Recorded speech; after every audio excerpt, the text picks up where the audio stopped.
There we go. Perfect. All right. So, and we'll give that slide to anybody who just came in as well. So you pause it here if you're watching this on a on-demand fashion. So we're going to go over again mechanics tonight. So a couple of the lingos, and again, if you want to do a little note section for the newer guys, and even some of the veteran lacrosse people, is this is our lingo. Now that it's bad, again, when you played, every team has generally got a term for everything on the planet, right? Is that if it's longer than 3 syllables, it's too long. If it's 2 syllables, it could probably be one, right? It's kind of a lacrosse way of doing things. And so for us, we're going to boil down what we call ourselves. And again, this is within a 2-man scenario, so not a 3-man scenario, which is college or a prep school, where we're going to have a lead or a trail. We're going to have then a face-off official or a wing official, and then what we call an on official or an off official. There's only 2 people, so there's 6 different names, but they refer to the scenario that's occurring on the field and where you are. And we're going to go over those, and you're going to see that L, T, the F, and the W on there, and we're going to go through those. Again, this idea as we go over mechanics is this idea of we want to be able to judge an advantage versus a disadvantage. Did one player cause a disadvantage or gain an unfair advantage over their opponent? We're not necessarily tonight going to go over play on and flag down scenarios, or the get it in, keep it inside. We'll go over it kind of briefly, but we are going to do counts. But again, this comes within the general mechanics and the concepts of what we're doing.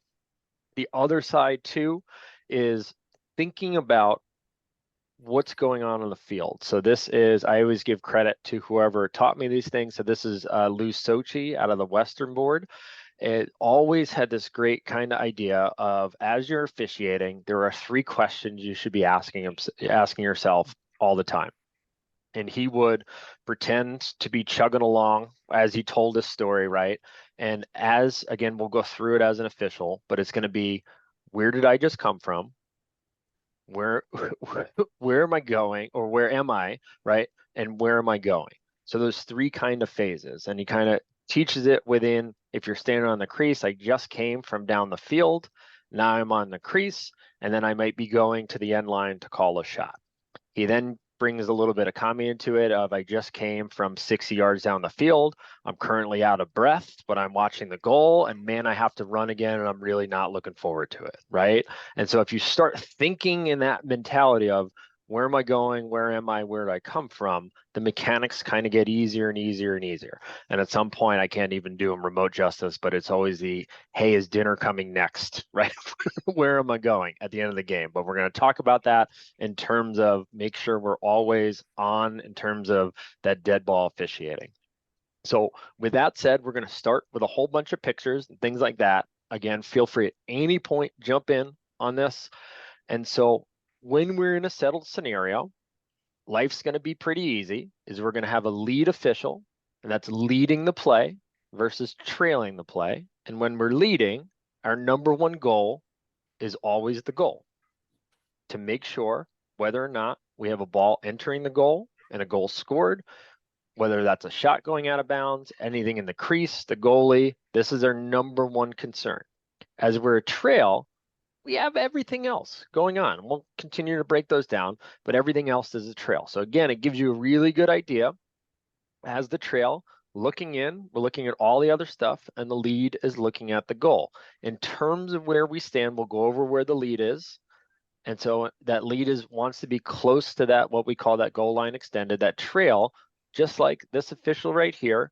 Think about that 35-yard line is a good spot. Outside the numbers in that corner of our attack zone, really good spot. Again, lovingly, if you're mobily challenged, maybe the 38-yard line. That's okay, right? Is hedge your bet a little bit if you're that mobily challenged person. That's okay, right? We want to be able to get back down the field as we can.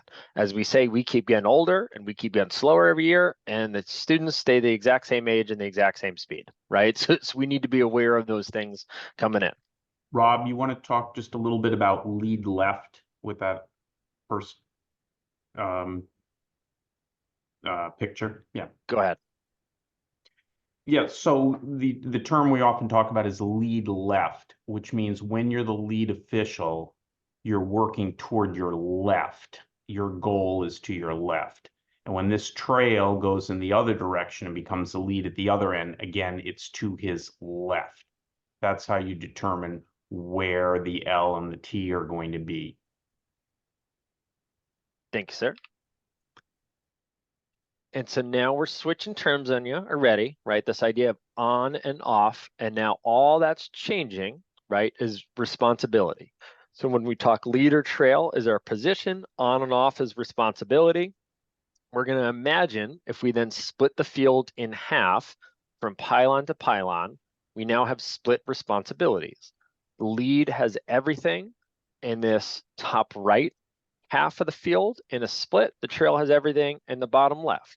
It's not perfect. It's an imaginary line, right? But for an easy way to start thinking about it is we want kind of everything outside of that immediate goal area, right?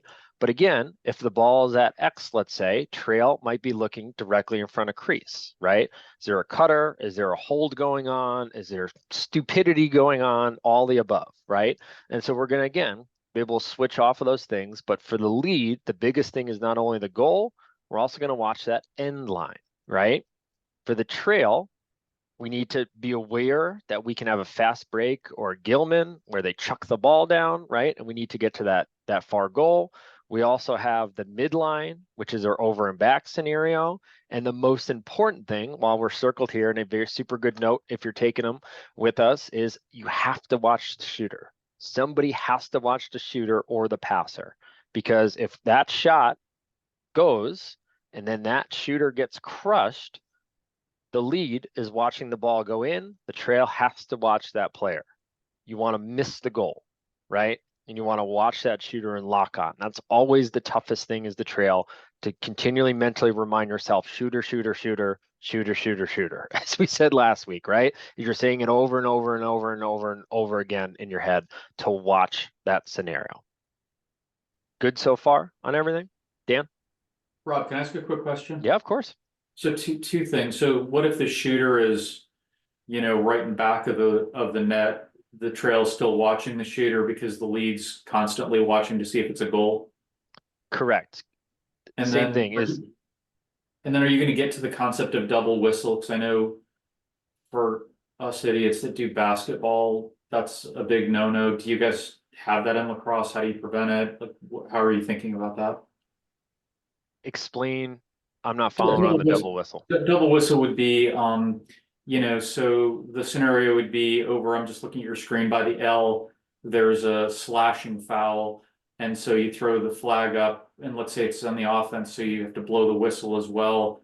And then the trail's doing the same thing. So both of you are seeing the same thing, throwing the flag, blowing the whistle. Is that a problem in lacrosse? Or should one referee be responsible for, as you're showing here, like this half of the zone, and that's the guy who blows the whistle? Super good question. We'll bypass, I'll fully answer it when we get to the flag down scenario. So lacrosse is a unique sport. If we have, let's say, a flag, we are not blowing our whistle immediately. The play can continue in a high school game indefinitely until the end of the quarter. There's a whole bunch of other scenarios, but we could play for another 11 minutes. Similar to if you watch ice hockey and that delayed call is we could be up for 3 or 4 minutes until we blow that whistle. So again, think on the basketball side, you're as soon as that foul's occurring, you're blowing that whistle, right? We're allowing that to continue. We'll get over that entire scenario. We promise. Rob, But I guess that's true on offense. Excuse me, if it's a defensive foul, I was just suggesting if it's an offensive foul where you wouldn't have a slow whistle. But I don't mean to interrupt you. Nope, Once you're you good. get to Yep, it. we'll get over all that. Rob's penalty going to Go ahead, talk a Joe. little bit about primary area of responsibility versus secondary area. That'll come up a little bit there. In some cases, there's going to be overlapping areas, and no, it won't be necessarily a problem if both officials are killing the play at the same time. But we'll get into the primary and secondary coverage. Awesome. So then we go a step further. So now we're on to a face-off scenario. So now again, we're just changing the terms because there's no technical lead or trail because we're not following a play yet. The play is halted and we're stopped, right? So beginning of a quarter or after a goal, we have a face-off, and we don't have any of those weird scenarios. Is that whoever's conducting the face-off is going to be the face-off official. Whoever is not is going to be the wing official. So in this scenario, if we scored, as John said, that lead left, if we scored in this goal here, that official is grabbing the ball. Oh, I'm sorry. And then actually going to toss it to the other official. So we would have had a goal on the left side here. The wing official would have been the lead, would have tossed it over to the face-off official, who is the trail. The face-off official goes to the face-off spot. The wing official goes down to the wing. If it was reversed, we'd have it where this official was up here on this wing, and this official would be here. We'd simply just flip on the sides, and that's it. And again, that face-off official sole job is to conduct the face-off, also to wait for the wing official to give that signal. The wing official is in charge of the entire field and getting the field ready. As we said, we use our pause sign, which is one hand. If it's this bigger scenario, we use a stop sign, that's two hands, but our pause scenario or a yellow light, then when we're ready, we point to our left as we practiced last week, and we're set on that one. Again, we'll get into the exact specifics of who those are. That face-off official, we went over it last time. Again, we're placing the ball. We're then saying down together, and we're going to go over this in the clinic, so you're going to get additional opportunities. Tim's video is really good out of the Texas Lacrosse Association, excuse me. We're going to place the ball, right? They're going to play the ball only. They can't have a knee on the ground before we start. And again, we don't want the wing players making contact with our face-off people once they come in. We're going to make any corrections as well. We're going to say set. We're going to blow a whistle. Once somebody possesses it, right, we're going to conclude the face-off, and we're going to wind our arm. So all things we went over last week, just a quick refresher on the face-off side. The other thing we didn't do, again, I apologize, my slides were a little bit out of order last time, but when we spoke about that neutral zone, right, is this idea of, again, if we're drawing magic lines of essentially 10 inches apart on the head, this entire area needs to be clear, as we said, of 10 inches. All this red, there's no body parts, there's no helmets, nothing within this if we're looking at a 12 to 6 o'clock as the face-off official, straight across.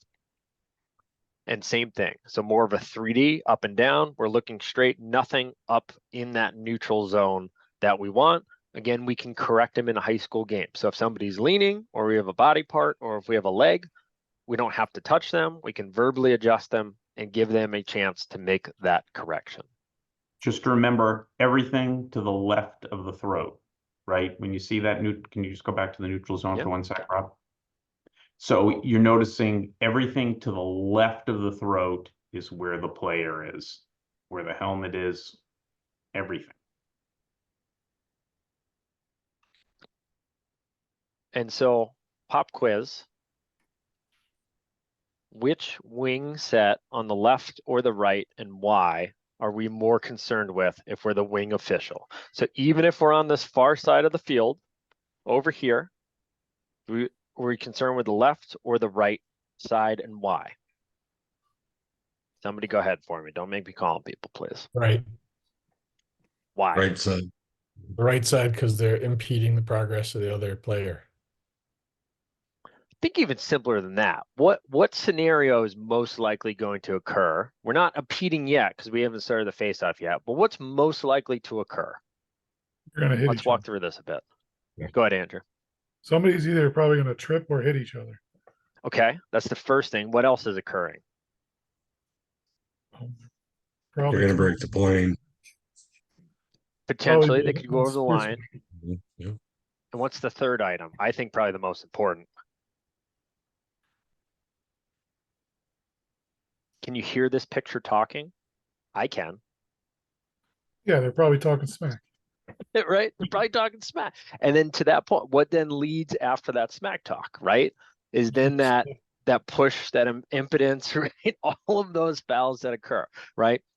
So this is where we have eyes on, right? Is on that right side of, again, you're seeing to that point, if I had a guess, is this one's probably talking the most smack and this one's simply reacting, right?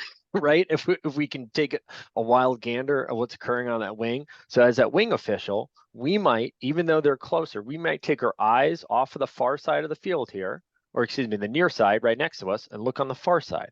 So again, we can go back and forth. You always want to check out, as we said, also player safe, or excuse me, referee safety. We want to be really conscious of ourselves and getting ourselves out of the face-off circle cleanly, right? And what that means is once again, we're standing in a set position, we're going to give ourselves a little bit of space. We're going to say set and then blow the whistle. Once we then blow it, stand still. It's the best advice I can give you. Make sure you write this down. Again, if you're taking notes, stand still. Do not continue to move. The players will run around you. It is the same thing if you're walking down a hallway, and if you stop, the person does not run into you. But if you move, what does the other person do?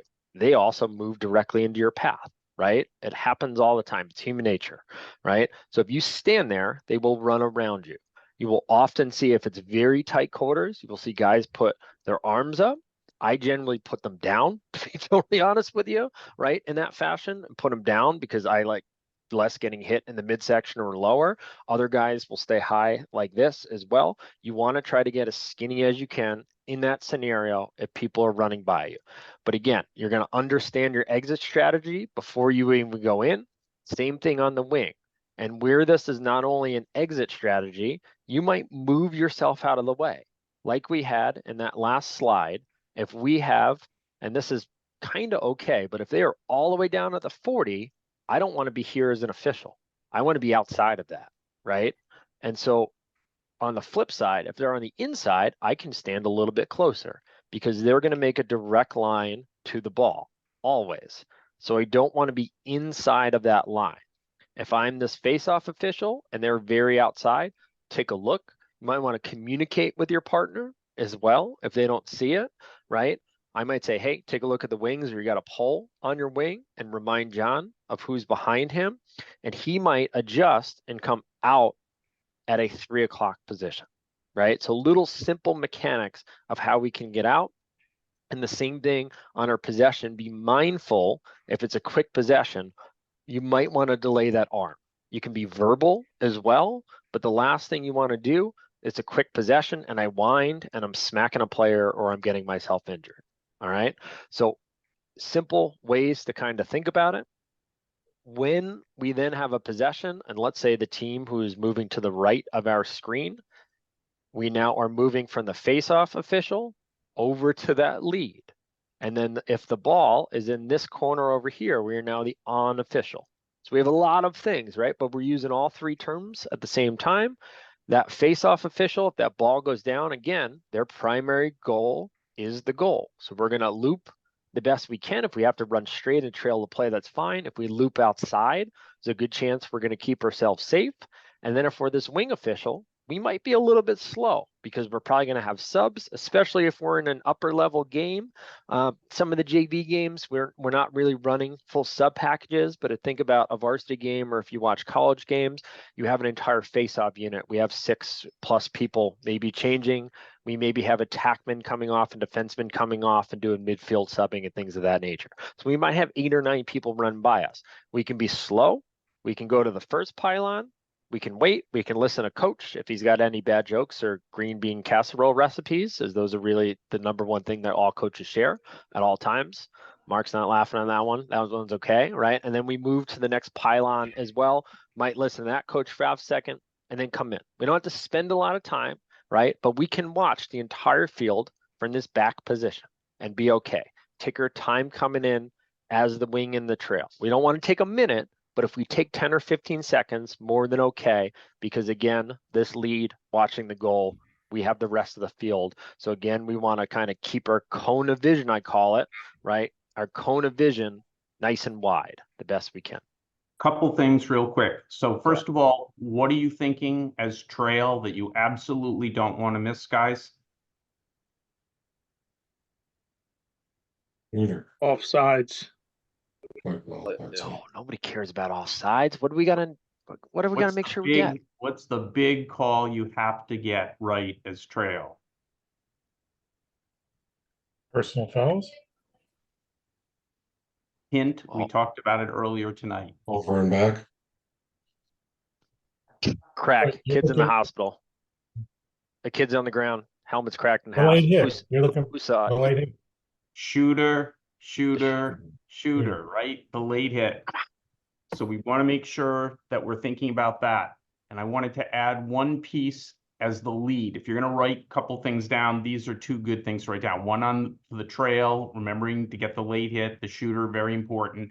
The second is as the lead, and I guarantee you, you will not do this when you first go on the field. So try to program it into your head early and get in a good habit. As the lead, the ball shot, it goes in the goal. You see the ball go into the goal, right? What do you do at that point, right? You're going to blow your whistle, but what else are you going to do? You signal goal. Don't Run into the crease and signal goal. don't keep looking at the ball in the goal. Immediately, you want to be turning and opening up so that you can see the players right in front of you. You can see what's going on. The ball isn't going to do anything, right? It's in the goal. You're blowing the whistle. You're going to signal, but you want to be watching the players and what's happening. So get in the habit of making your attention, right, shift from that ball that's in the goal to everything out in front of the crease, the players, whatever's going on, and get into a good habit early so that it becomes second nature to you. But I promise you, if you watch us when you're first going out there and you watch new officials, they're always keeping their eyes on the ball in the goal. And the faster you can get out of that habit, the better. Same thing as trail. Don't watch the ball go into the goal, watch the shooter. Get into a good habit. It will make your life a lot easier, I promise. John, are you saying that 'cause there's a lot of dead ball officiating right after the goal, like knuckleheads pushing each other? Absolutely. Absolutely. And you And got they to have be and they have catch that. 6 foot long weapons in their hand, unlike most sports. Excellent point. So again, just to illustrate our cone, right? We can see a lot of the field from that same spot. Being in tight doesn't necessarily give us the best spot, because if we're running all those subs, we want to catch that box. So again, if we kind of see it flip on this side, two, same thing is that we had a face-off, goes this way. That wing official is getting down to lead. That face-off official is now trail. We want to get outside the play, and then we can still watch all of our subs, everything else. As we said, we might have a nice super wide cone open up. You can turn, we can watch a little bit of everything, right? And because again, we can even throw our vision this way, knowing that our partner, whoop, come on now, knowing that our partner, right, is watching goal. So if we come this way, right, our partner's got all of this, all in here. So we're good to continue watching back. So the more to that kind of point, even on the double whistle side, right, it's the same kind of philosophy of we can watch multiple things at the same time as a crew. Once the ball and the play then settles down, we can kind of hone back into exactly what's going on. So it's okay to be watching multiple things. That same kind of idea, the other major thing we got to do is blow a whistle. And this is to John's point of always ball watching. I always say as new officials, we forget to blow the whistle when the ball goes out of bounds. You're like, oh, somebody will do that, right? Oh, wait, it's me. I'm in charge now, right? I get to officiate at this point. So again, as the lead, you're always going to have the end line, and you're always going to have your closest sideline, right? Same thing on the trail. This is your closest sideline. And then you have that back line. So when the trail is down as what we call the new lead, that's going to be your end line. And same thing as the lead, you then have that top out of bounds sideline. Now, to John's point, is as we're kind of getting further out, we're going to have scenarios where the ball goes into what we call coffin corner, right? Which no official's very close to. The lead needs to come below goal line and even come back behind the net to get a better view. Trail might have to come down. When we get to that transition, we're going to talk about it. It's the same thing. We're going to have some overlap, and that's okay. So in this scenario, let me get rid of this one. I thought my slide was a little bit smaller, but that's okay. Give me a couple people. Let's go through it. We then have this scenario within lacrosse where if it is a shot, when and where it goes out, the person that is closest on the field, and they must be grounded in some form, so some body part touching the ground, that is their official spot. It's not their stick leaning. And even when they dive, it's actually not good to dive. If you slide, that's a different story because you're touching the ground. But we then need to determine, I forget, somebody had texted me this, it is a geometry question on the fly. So if nobody paid attention to fourth grade geometry, it's back with a vengeance at this point. So we need to pay attention, and this will get argued by everybody in the stands of who is closest, when and where it went out. So as soon as it breaks the plane, we are generally making that call to the best of our ability. Technically, it needs to touch out of bounds. On most shots, have a downward trajectory. We're going to use it breaking the plane because it is fractions of a second to when it touches. So our brain usually can't comprehend that. Don't get overly caught up on it. So when it goes out and it's contested, we then need to make a call of who is closest. So the most regular scenario is the ball goes out of bounds directly behind the goal, which is the red X. Who is closest? Let's do Cam. We'll call on you. I'm just picking random people. And then Danny, you're going to do purple. And then Andy, you're going to do green. So Cam, tell me who's closer, blue or orange team, when the ball goes out at the red X, Blue would be closer. and why? I mean, just based off what it is, he's already closer to the end line to begin with, even though there's more of a like direct path, like straight from the orange dot. Just in general, combining both, blue is closer. Awesome. You could have taken the easy way. Rob, you made lines and the line shorter, right? Right? Is the point. Think about it that way, right? Make an imaginary line. This one's far shorter. The angle doesn't necessarily matter, right? But he's closer. We think it determined here. We're going to give it a blue. Great. I think, Danny, we're going to do you for purple. So this is the scenario. Ball hits a crossbar or a post, ricochets all the way to the midline. Who's closest, orange or blue, or why? Yeah, that's the orange on the right, Yep. shortest line. Shortest line, right? So even the attack and the defenseman on the other side, they still count, right? So it's things to be aware of. If we're that lead, this is going to be tough for us because we're going to have to get down here. This trail is going to have to help us out, even come across the field in the midline, right? So if that trail can hustle over here, we can then try to determine, is it the blue, defenseman? Is it the orange attack?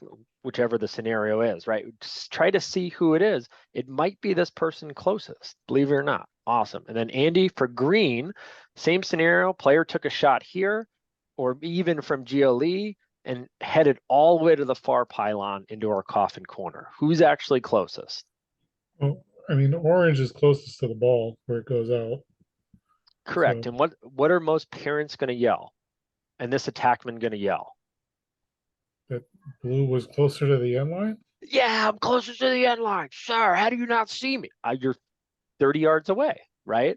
Again, it's where the ball goes out. So if it goes out on the pylon, we need the person closest to the pylon, right? These are going to be, again, tough scenarios because if we have our trail here and our lead, this is, again, what we call the coffin corner. Might be easiest for the trail to make this call. Our general rule of thumb, if it's on your side of the pylon, you're going to make the call, right?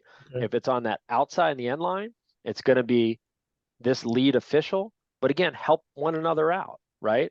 If we get, back to Dan's question, if we get that double whistle, look at each other. What do you got? Hopefully it's what I got, right? But we can look at each other and confer super quick. We don't have to come together.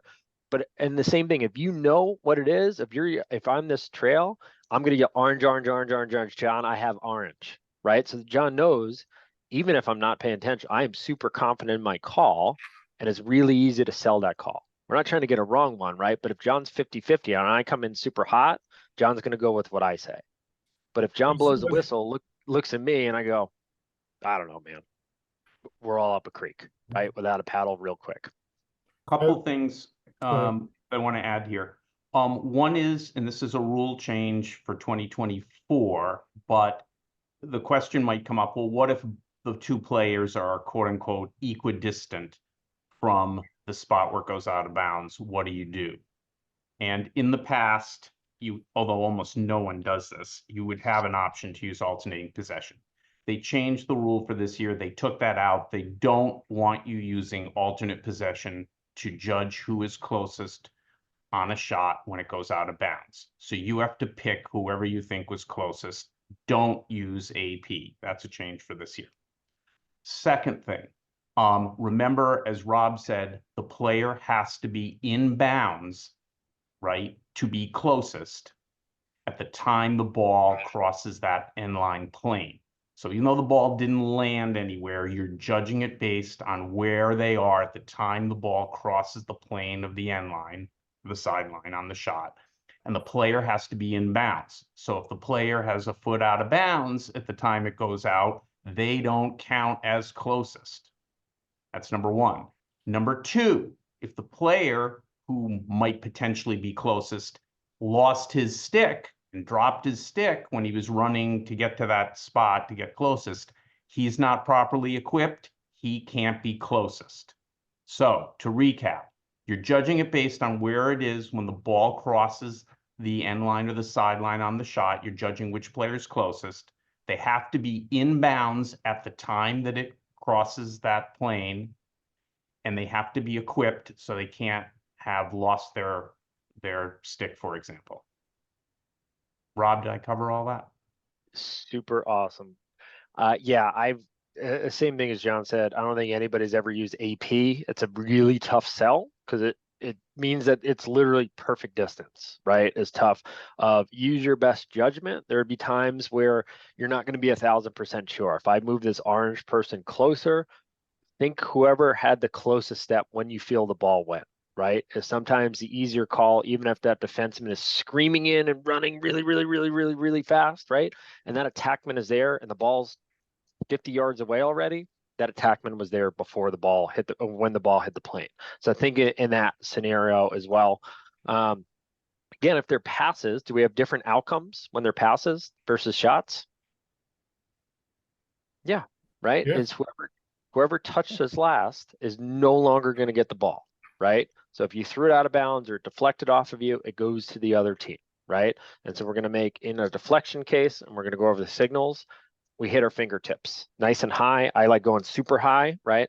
I'll go up here and in front of my face, and I'll be yelling tipped, tipped, tipped, tipped, right? As loud as we can in that scenario. Nothing worse, a cell call, right? A super contested ball, right? That goes out of bounds. You blow the whistle, you make a big call and you point, and then your whistle your partner comes in and goes tweet, tweet, tweet. Well, Rob, I had a tip. Give me something. Right? Really tough to do that. You need to be nice and loud, and everybody should be able to hear it as well. Moving forward on these, same idea. Now, again, if we had a restart, so this is a defensive restart, as you can now see the purple official, the old lead is now the new trail, and we're going to head down the field this way. This lead is going to hedge their bets and get to around the 25 or so on a football field marking. So this is a long distance. This is to John's point. We call this the death rhombus is the name we came up with. There's a guide within that one, but they call it the Bermuda Triangle within a 3-man scenario. We call it a death rhombus because it looks like a rhombus that nobody remembers what those those polygons are. This is going to be a scenario everybody can make a call for the officials. It is tough to see. You might call the same penalty. That's going to happen, and that's okay. And so we just need to communicate. We'll get over that in terms of that penalty and how then we adjudicate it, things like that. But don't be shy to make a call, right? Just because you're a little bit further out. And again, this ball might travel bigger distances, and you might also have some pinch points as well. Anything right along the midline is going to be contested because, again, we have attackmen right along there, and anything along the sideline is going to be contested areas as well, right? So just things to be aware of. Who's going to, just go back for 1 sec, Rob? So who's going to blow the whistle to get that ball back in play, T or L? T's closer. Would make more Yeah. sense.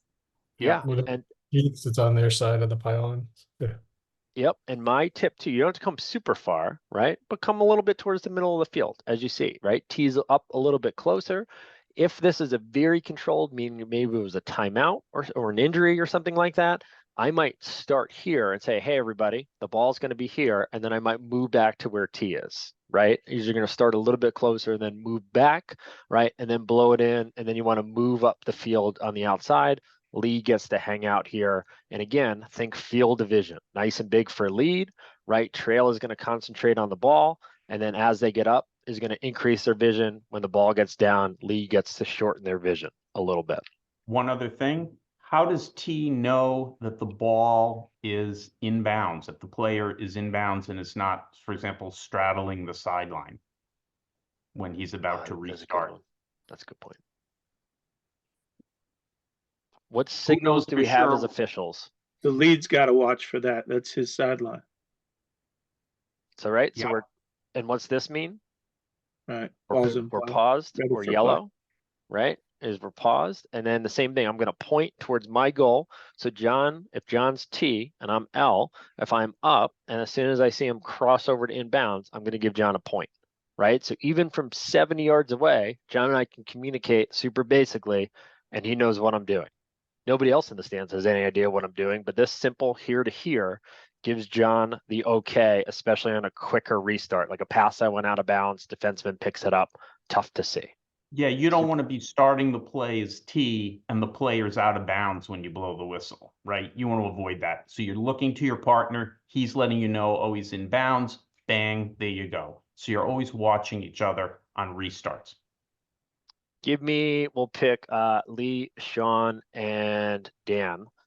Lee do purple, Sean do red, and green to Dan here. So purple, what is the scenario that I would start? I'm going to call these sometimes the inbound plays, right? What is the scenario that I might start with a whistle where the purple X is? Blue has the ball going towards their offensive side, which is the right side.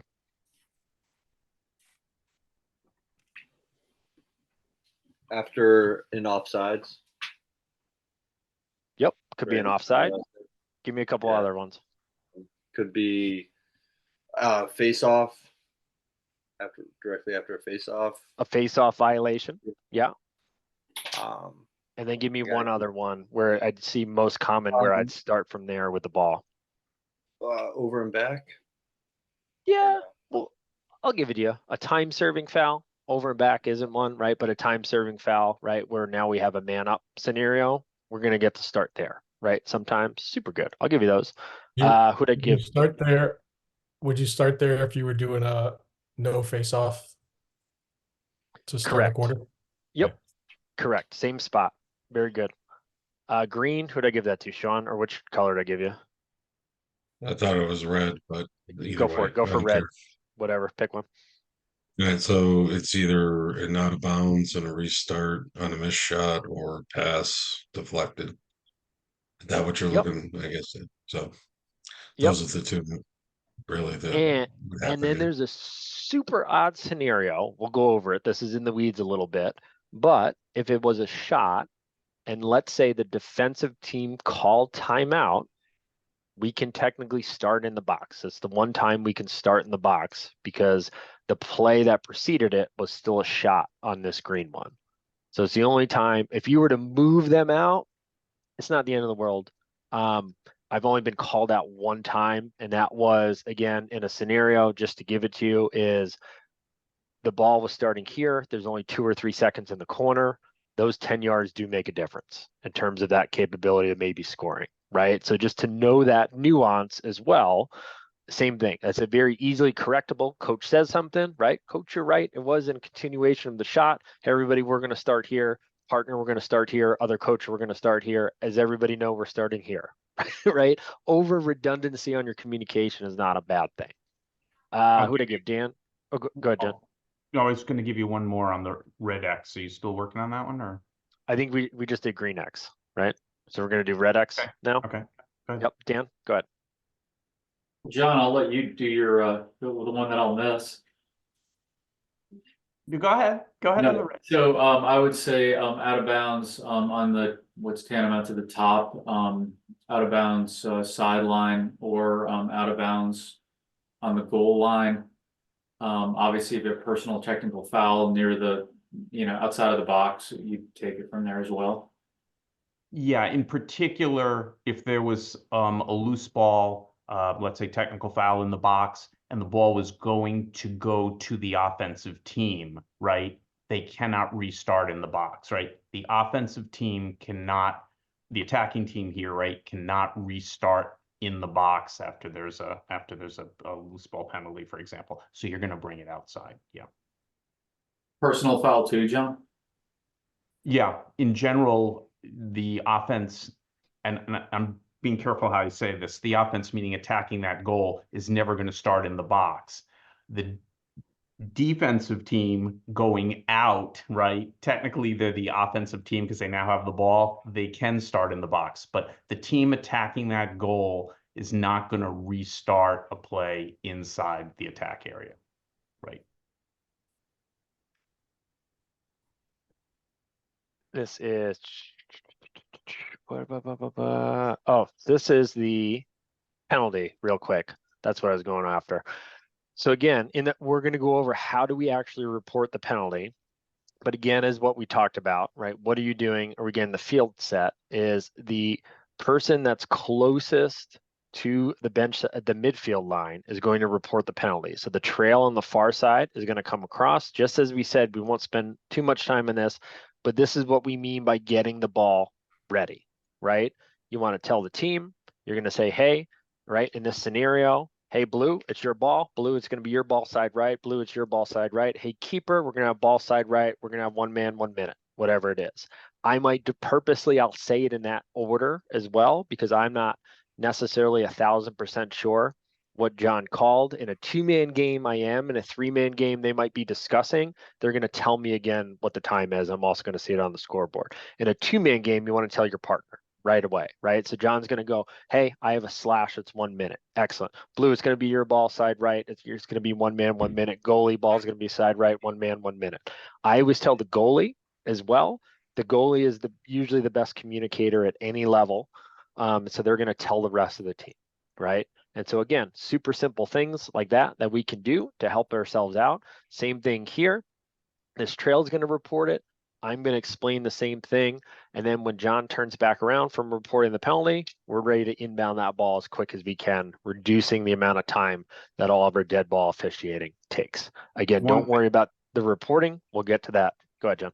One thing that I like to say, just as we're about to put it in, I'll hand the ball to the player who's going to restart, and I'll say, goalie number 23 has it. And I'll state the player's number. That way it's clear to everybody who has it, not just which side it's on or where roughly it's going to be, but the actual player who has it. I like to get into that habit, and then nobody can say, well, I didn't know who had it. I told you exactly which player has the ball on the restart. Excellent. I think the Grahams were missing, right? We'll go Chris and then Mark. So Chris, you want to do red, Mark, you want to do green, and then Kev, did I get you yet? You want to do purple?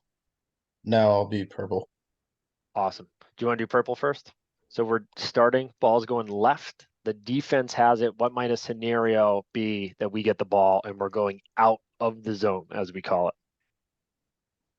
Ball's out of bounds on the sideline closest to you. Yeah, that's a super simple one. Ball goes outside, right? Remember, one of the areas is that we're going to go controlled and not necessarily a quick restart is in this sub area.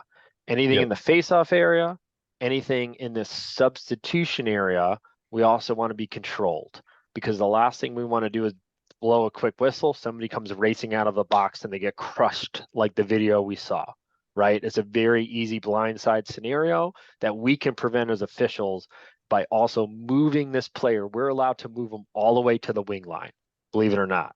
Usually we want to go a couple yards off of the sideline. We want to go 5 or more yards. And it's okay. We don't want to go past the wing line, but bring them out. Give it time. They're not going to listen to you. Coaches are yelling what to do.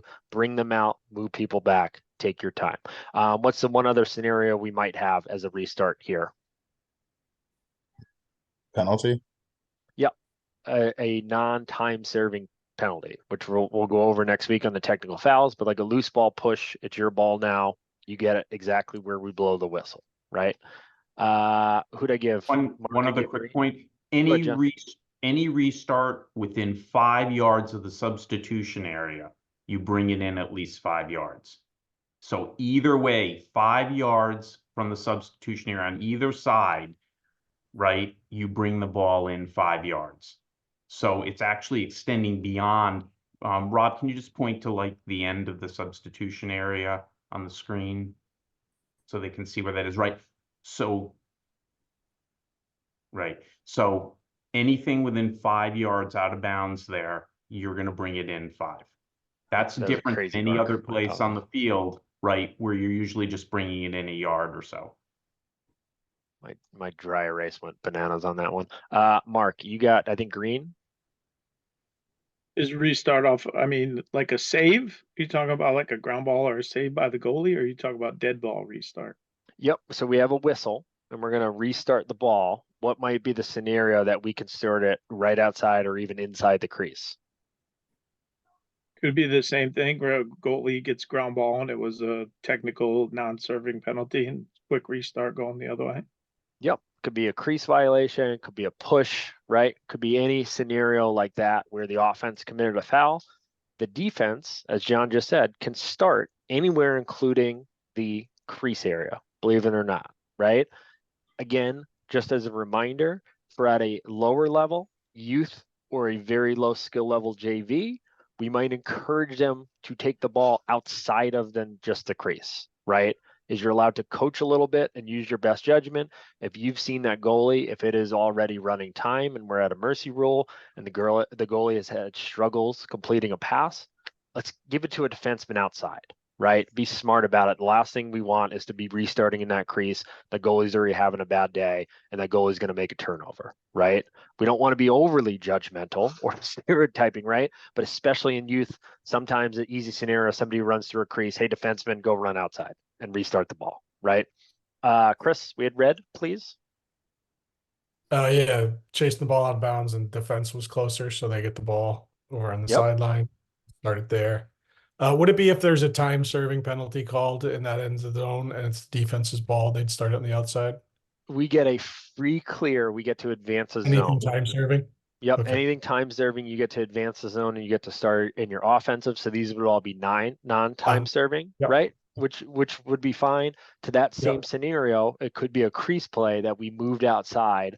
Same thing where we see those scenarios sometimes we have a timeout, let's say, for any reason, right? There was a timeout to your point. We had a player go into the crease or the goalie made a save or whatever it is. We call timeout, right? We may want to start outside as an option. They get the option to move it laterally outside to GLE. If they Right, so want, they you're don't saying- have to start in the crease. Right, so you're saying like if it's a crease violation and the goalie just kind of kicks it over to the defenseman over here, that's fine. Correct. He can That's start. fine. Yep. As long as nobody, including their own team, is within 5 yards, but more than fine. Sometimes you see that, right? Goalie might take it. Is they're allowed that one pass, right? Especially when you get to the colleges, we're going to allow it on the high school, but you're going to see it as they might say, hey, I want it over here. You're going to allow them to do that. Some people don't want to go quick. Other goalies want to go quick right away. Again, the higher skills, right? Because they want to try to get that fast break pass going. That's fine. We'll give it to them if we can. But again, you don't have to be in a rush if it's, especially if it's a crease violation, especially if we have anybody around the goalie's feet or players in the crease. Take a second. Let's get people out of there. Give it a second. Make sense on all those? There is a complicated situation I won't go into where the defense could get the ball out on the wing area there.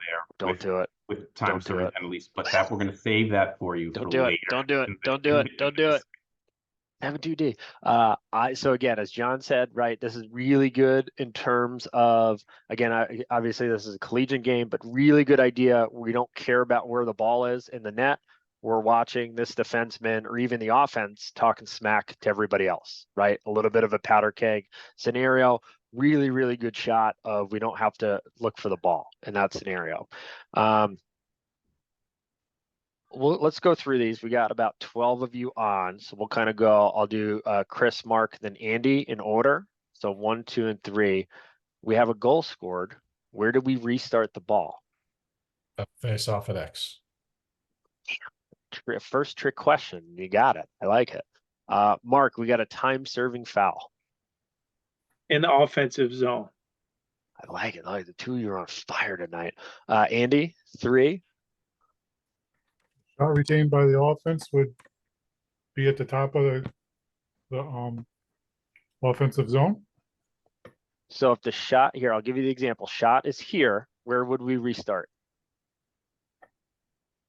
Wouldn't or outside of the line there on the top. All right, we'll try one more. And if you want to phone a friend, you may.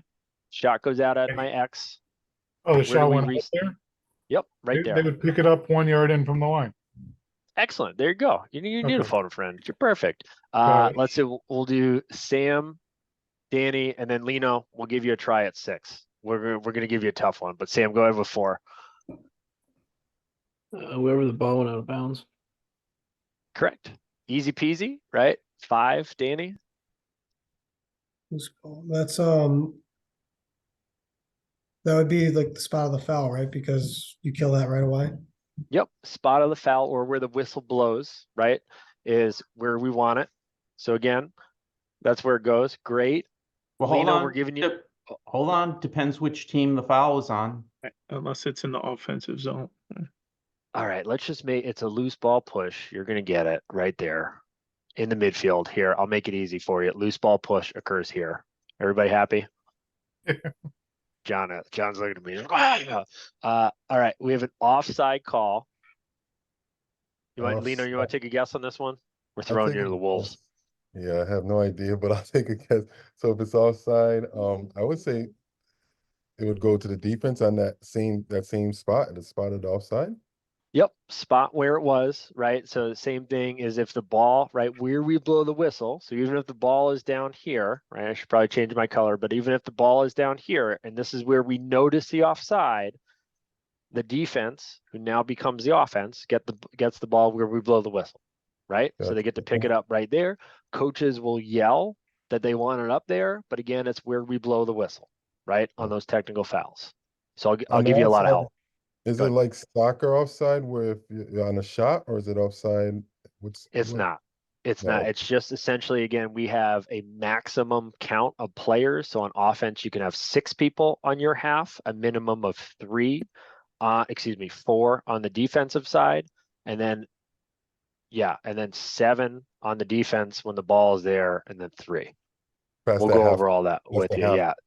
Okay. Yep. So it goes by half. So you have to have minimum and you have maximum amounts on each side of the field. Let's see who we got. We'll go Cam, Sean, then Kevin. I think we're at 7 here for Cam. Yeah, if it was over and back, wouldn't it just be awarded on the other side of the midline where the ball was? Yep. So whistle should blow right immediately. So we're going to be right back up here. So even if the ball squirts down, we're going to bring it back towards this midline, right? You don't have to go super crazy and say 1 yard. Same thing as what you've seen. Don't necessarily for the college game. They're going to give them a much larger leniency, right? The ball gets down here sometimes and they're blowing it in, which drives John and I crazy. You need to chase them back to the midline a bit to not necessarily give them a full on advantage, if that makes sense. 8. Who do we have, Sean? Yeah. You're going to be, depending on where the ball is, you're going to be 1 yard off the sideline, depending on which side of the field you are at, correct? Yep. So again, a unique part of in our timeouts, right? So if we have a dead ball and they don't have possession, and it's, let's say, a sideline or an end line, the defense may call a timeout, as for an example. So let's say we had a shot, the defense might call it. Offense gets the ball here, but the defense gets a timeout, right? Believe it or not, a good tip too, especially at your levels, the defense will not call timeouts. They're just not, and this isn't a negative comment towards any coaches. They're just not as skilled. Usually they're covering something up, like they're offside or something horribly illegal is happening, right? So just be aware of that. Give an extra second. If that team was offside, they don't get the timeout. It's a turnover. We're going back the other way. That's a very common thing you see, even at higher level games. If you see a timeout in the first minute or 2 minutes, that's on defense, and it just seems weird, probably because it is, right? They just want a timeout real quick. They bring all their players over and they're like, it never happened. We don't get a penalty now. So just weird things to think about. Kev, 9. Top corner of the box, or depending on where it is, you can start in the alley. Yep, in the alley, anywhere outside, depending on that, right, is fine. Or again, if they have it on their side is okay too. Let's do Matt and then Lee. 10 for Matt, please. Start of the third quarter. Face off. Face off. If we have no other John, no, nope, nothing. Again, no other weird scenarios. We start with a face off, right? That was my number one trick question. Face off violation, Lee, if you're still there. Yep, I'm still here. You're gonna step over into their offensive zone.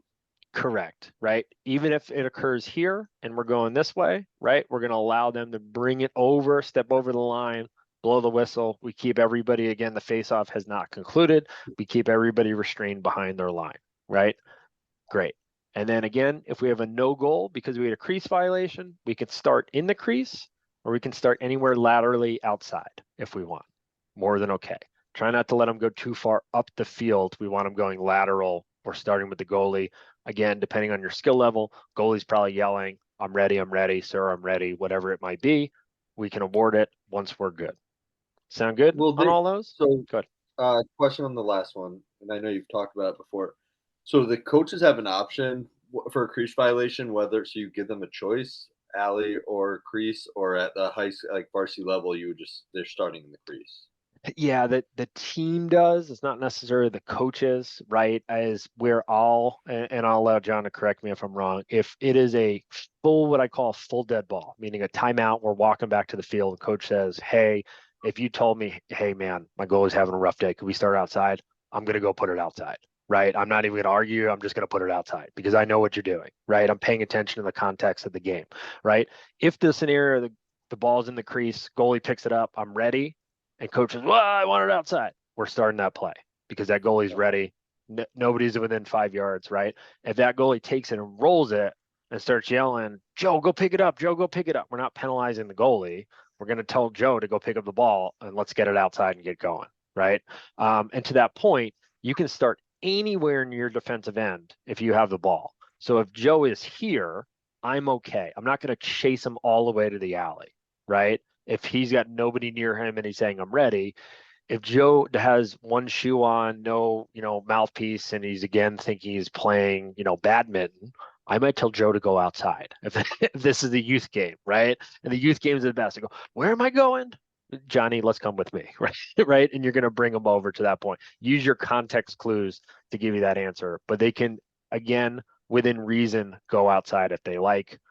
Same thing. If they're struggling, no, they might go outside. We can kick it outside. I've had scenarios of that too, especially you do a lower level game, right? You might suggest it straight away of, hey, go outside with it. And then each time they like that option a lot better than them starting in the crease. So that's okay. Sound good on those? Yeah, great question. All right, our quick counts, and then we're going to go over crease real quick as well. Is our counts. We have 3 different counts. These are our major ones. We have one other in terms of our face-offs. We will save that till next week. But the goalie, when the goalie gets possession, we have 4 seconds for the goalie to vacate the crease once they have possession. So once they scoop the ball up and they have it, we have a 4 count. And our 4 count goes outside. So same as our point, right? We're just kind of going flatter. Make sure I'm in screen here. We're going to go flat. Right? Kind of across. You don't want to go straight like that as we kind of come from peck line straight across on our count, right? I'm lazy and I kind of go this way on it. And so again, we're coming straight out. Some people like going closed fist to open, closed fist to open. I like just going straight with a flat hand, in my opinion. Again, in that scenario, we're going to twirl for a change of possession. So our partner sees it too, right? And that way we're starting our timer. I will put my timer on and then I start my 4 count. There is a reason behind that. Is we generally do not call a lot of 4-second counts, especially at lower levels. I call it the 4.5, 4 3/4, 4 7/8, 4 in the next fraction, 4 in the next fraction, goalie get out of the crease, let's go, right? Let's hurry this up. give the lower levels a lot of chances to get out of the crease, especially if that goalie has never played before. We want to give him an opportunity, right? And a varsity level, we want to give him a good 4.5, if that makes sense, right? So the goalie makes a save or the goalie picks the ball up. I twirl, right? My beeper's on. 1, 2, 3. The goalie's out of the crease, right? That was probably a good 4.5 seconds before I get to 4. This is not a very, again, there's no big advantage, disadvantage from 4 to 4.5. We want to give the goalie a chance to pick it up and get out of the crease, right? If the goalie's staying in there, we want to blow that violation. Go ahead. You would rather have that 4-second count be a slow 4 than a quick 4. Correct. Right? Is again, there's no massive advantage, disadvantage. Most goalies, again, are going to get out of the crease pretty quickly at all levels. I'm even surprised sometimes too. We see it within the collegiate game is they just want to make that outlet pass no matter what. Even if there's 2 attackmen on them, they will still find a way to try to make that pass, right? And not try to draw a goalie interference call, which is easy to do. They just don't want to do it. So we want to give them the benefit of the doubt. They get out again at the lower levels. I feel you may coach them, not to an extensive level. Goalie, let's move. Goalie, hey, make sure you get out of there, right? Is you can coach them in extra time. When you're on 3, it should be like 3. Hey, Johnny, let's get it moving. Johnny, are you out? Johnny, let's get it going, right? And then if it's really that extensiveness, blow your whistle. And again, we do a time violation as a pat of the head up and down. Again, we have 20 seconds to get the ball over midfield line. It just needs to touch anything across that midfield line to satisfy that count. They can go anywhere they want within that first 19 seconds. Your beeper will indicate your 20 seconds, and that's why we say we turn that beeper on. Once we then get over and anywhere within our offensive, touch the plane. Excuse me, just crossing the plane. Once we're across the plane, we then need to get a touch, and it doesn't, again, it could be the ball touching the ground or in possession, then we touch that one, right? It needs to touch the attack area within an additional 10 seconds, and we do our arm count. So we differentiate our trail official, which is the old lead, the new trail, does the goalie, and the 20, the old trail, the new lead does the 10 count, and we switch them on and off. And generally what we'll do is once we're over the line, some people like to point. Generally, you just have to look at your lead, and if your lead starts the arm, we're good. And then when we get in the box, we go up, and then we point down to the ground. So tougher to see, but we'll try it. If we go up, I'm going to try to get a frame here. So we go up, everybody. There it is, up, and then we touch down on the ground. Simple, right? Crazy. You won't do this your first game, I promise you. You will never do this once, and I'm going to yell at all of you, but it's okay, right? We're going to get through it together. That's a super important thing we want to communicate, both trail and lead. Go ahead, John. When does a 10-second count start, guys? They cross the. So it's across this midfield. No, after the 20. Not necessarily. After the 20, because you can go back, right? Like if you get the ball over midline in 10 seconds, you can go back over. In theory, you could almost get into the attack line if you're fast enough at 20, depending on where the ball went, right? All right, let me ask it this way. So the ball's in the defensive end, and the player throws the ball across midfield to clear the ball. When you have Ball possession, lands in the offensive half and is on the ground. When does the 10-second count start? when the attack possesses the ball. Yep. So that's it. really a crucial point, right? If the player's running the ball upfield, when he crosses midfield, the 20-second count will end and the 10-second count will start right away because he's in possession. But if the ball crosses midfield loose and lands on the ground, it could be sitting in the offensive half for quite some time before that 10-second count starts. It's only going to start when the offensive gains possession in the offensive half. So the 20 seconds stops even if it's a loose ball over there? Correct. Okay. So the 20-second count could stop and there could be no count for an extended period of time, right? And then the 10-second count would start when the offensive team picks it up. So John, unlike college, once the ball goes over midline, whether it's in 5 seconds or that's it, there's no over it. You can't go back. Once you over and back only is started once you've satisfied that 10 count in the box. Okay. So within, to your point, once we are in the yellow scenario, we've satisfied the 20 count and we've begun our yellow. You can go anywhere you want, but then once you get into the attack area, now you have an over and back. Okay. If that makes sense. So it's Well, a little yeah, it's a more little different, but confusing. Yeah, yeah, it's yeah, a little but bit it's- more confusing than the college side, where you just have to be at one timing scenario. right. Once the 10-second count begins in the offensive half, you can do whatever you want with it over and back, right? Once you've satisfied the 10-second count, Then getting you it in can the go back. attack area, now over and back rules are in effect. Got it. All right, we're gonna hit crease. We have about 12 minutes here. I think crease is fairly simple when you're starting. It is a very complicated area, but I think it's fairly simple. So we're gonna try to break it down the best we can. What it actually is, right? We have a 6x6 goal, and then we have a 9-foot radius circle that goes around that. Only the defensive team is allowed to go into that circle. If an offensive player goes in the circle, that's a no-no. And that's it, right? And so to that point, the only time, and again, don't think of the college game, the only time we will maybe say it's okay for that attackman or that offense player go in is if they were illegally moved into that crease by a defenseman. But still in that scenario, the play ends. We don't get to continue or anything else, but the offense gets to keep the ball. In all other scenarios, the defense gets the ball. So it's a fairly simple concept. The other side of this is the crease goes on to affinity. It is a cylinder that literally goes to the end of the sky, wherever that is. So it can be as high as possible. It doesn't matter. It's a huge cylinder, right? Within that crease, we have a special player again called the goalkeeper, right? They may stop or block the ball. They can bat it in any manner. They cannot catch it.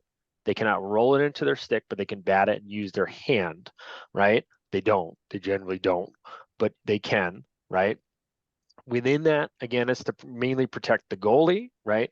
The goalkeeper can or is not allowed to be contacted. The crease cannot be contacted. And only in the high school scenario, we do not allow defensemen to play goalie. So if the goalie goes out of the net, or even if the goalie's in the net and the defenseman is standing in there like a goalie, we actually have a foul on that defenseman.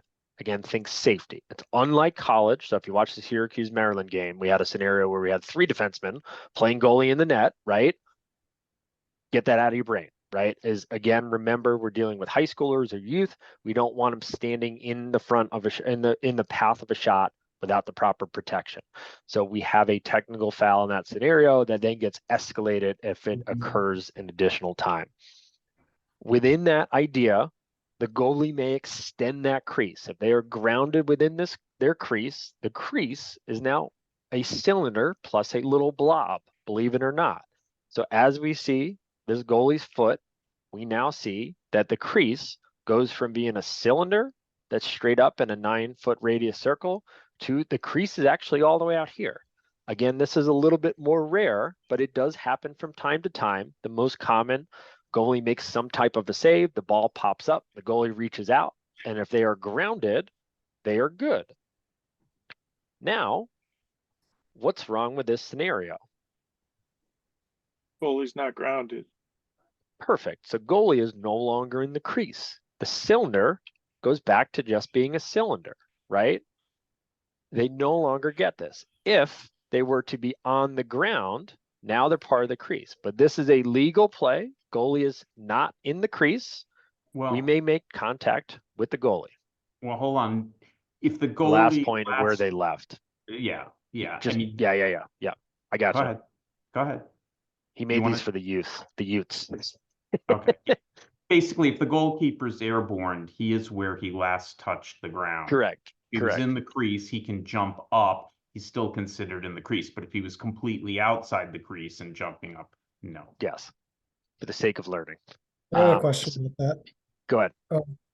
Like if he jumps from the crease out and he's like hit contacted, is he still given the same protection as if he was in the crease? He is He hasn't technically, actually been outside. yeah, I've seen it very, very, very rare. Again, think of in this scenario, if you're the lead, right? Let's just say you're the right here. Where are your eyes? What are you watching? Goal. Yeah, the Yeah, goal. you're watching the goal. You're probably watching the ball, right? You're watching the ball, see where the ball is. You're no longer watching their feet to that point. So as soon as he's hitting him, even if he left his feet, I'm calling a goalie interference 9 times out of 10. Coach is going ballistic because I have no idea what he's yelling about. And he's like, he left his feet. I didn't see that. I'm watching the ball. It's up there. You didn't watch that? Right. Right. And so again, you got to also put in that perspective of what you see. And I think if you're the lead, very tough time seeing that he left the feet the exact time he made contact to that point. If he's jumped, very rarely have I seen goalies jump out completely airborne. You usually see them in a slide fashion or they're dragging that foot. Right. If that makes sense. And then when you see that contact, we're going to give the goalie the benefit of doubt. Again, remember safety to that point, right? We want to protect the goalie. Even if we're on the side of a 50-50, we're probably going to shade towards goalie versus attackman, if that makes sense. Very good question, though. Same here, right? Is to that point, if you dove from the outside, no, we can go under, and a clamp is not possession. This is the one of the biggest myths, especially within youth. A goalie clamping the ball is not possession. So we can go under, but we can't hit anything that is on top of the stick, and we can't hit anything on the goalie's body. So we can go completely under. The chance of you getting completely under and not interfering, generally why in all youth and all lower levels, why every coach says goalie ball, right? And I say it when I'm doing U7, it's goalie's ball because there's way less scenarios where this is going to go well. There's way more scenarios that this is not going to go well. So the easiest thing to do, you chase everybody away at a lower level, goalie gets to pick up the ball, we're good. At a super high level, go ahead. The only way the attackman really would have a chance here is if he had clamped the ball first, the attackman, and had his stick over and was trying to drag it outside, and then the goalie was trying to get at it, you would not have goalie interference. But if the goalie's on top of the ball first, that attackman's not going to be able to do this legally. Correct. And the one other I've seen, again, at a higher level, you're talking prep school or college, that attackman might be smart enough to literally like pull cue it, right? Even with their scoop, and might get underneath that goalie and literally squirt that ball in the net and go underneath. But again, you're talking very, very heady kind of play. You're not going to see it at lower levels. Same idea, right? Is again, we don't want any of the attackmen in. Goaltenders are going to get that benefit while they're in it. Once they go out of the crease, they're considered regular field players. When we get to the personal foul idea, we're going to give goalies again an added layer of benefit of a doubt. We're going to watch for slashes on the elbow, and we're not going to allow attackmans to take run at them. So if it's borderline late hit, it is an automatic hit or automatic penalty in my book if you're lining up the goalie to line up the goalie. Similar thing for our football guys, same thing on the quarterback. We want to protect the quarterbacks. They're in a vulnerable spot. Goalies are launching it and attackmans are running 20 yards. I'm taking that attackman every time if they make contact. Within that, we want to protect those goalies. Great scenario. Can I add one thing on the last slide? Just real quick. You could go back one. Notice it says goalkeeper may not re-enter with possession. Let's just think of it this way. The goalkeeper or any defensive player may not enter the crease with possession. It doesn't have to be re-enter. You can pass the ball to the goalie, right? That's fine. But if the goalie is outside the crease or a defender is outside of the crease, they may not enter the crease with possession. That is a violation. So it's not technically re-enter. That is a good one. This is a no-no, right? We can all agree this is bad, right? As somebody getting hit in the face is bad, let alone goalie with possession, attackman trying to get the ball. Not good. We don't want that. There is no air gates. There's no diving in high school, so this does not occur.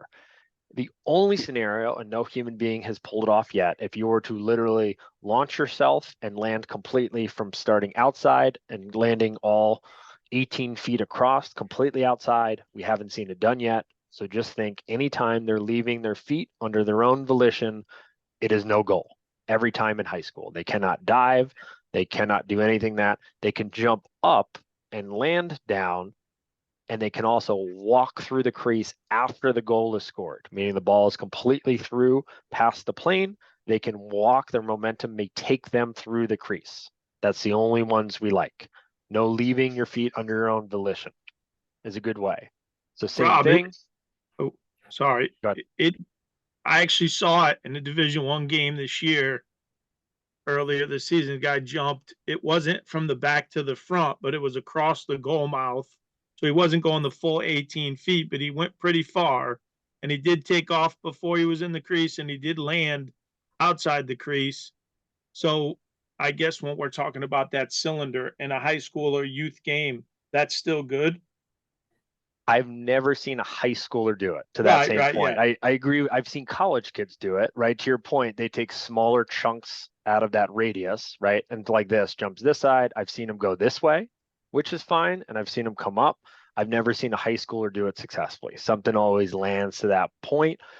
When we do see it, we'll see something, a dive out or a dive away, if that makes Right. sense. Generally Yeah. speaking, the other side of that, and I don't disagree with your general point, we are no longer teaching dives. We had a huge period of time where we didn't teach any dives. So high school teams are still not teaching it. And a lot of coaches aren't teaching it, which I think is a good thing. It's bad for college because then you have people not understanding the dive properly, besides the point, right?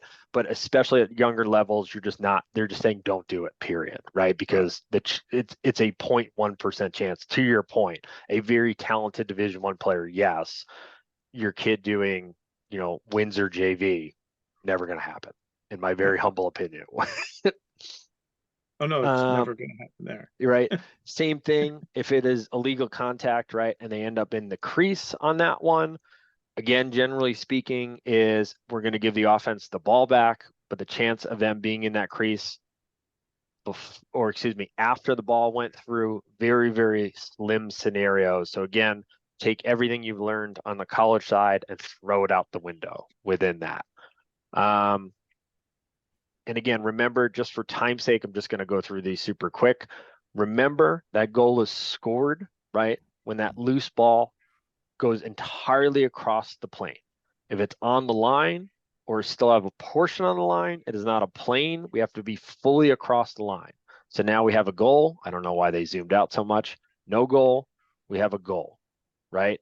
Propelled, meaning kicked, passed, shot, anything like that.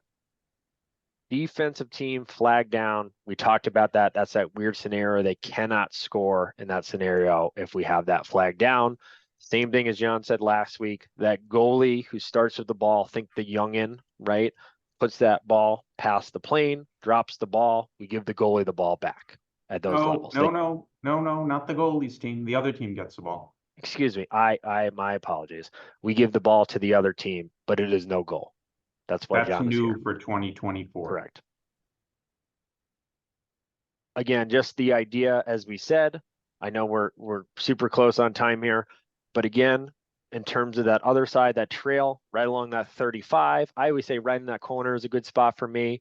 Again, as you become more comfortable, you'll figure out what works for you. As we see, good spot to figure out whether the ball crossed the line. I don't like being parallel because I have the bar in my way.